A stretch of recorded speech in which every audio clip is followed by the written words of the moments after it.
एक बार बादलों की हड़ताल हो गई। बादलों ने कहा, अगले 10 साल पानी नहीं बरसाएंगे। ये बात जब किसानों ने सुनी तो उन्होंने अपने हल वगैरह पैक करके रख दिए, लेकिन एक किसान अपने नियमानुसार हल चला रहा था।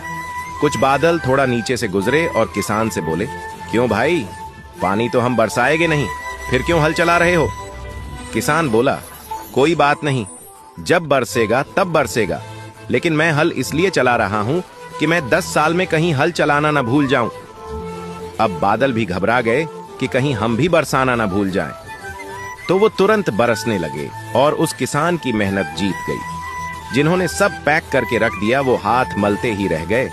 सो लगे रहो, भले ही परिस्थितियां अभी हमारे विपरीत हैं, लेकिन आने वाला समय निसंदेह हमारे लिए अच्छा होगा। कामयाबी उन्हीं को मिलती है जो विपरीत परिस्थितियों में भी मेहनत करना नहीं छोड़ते हैं।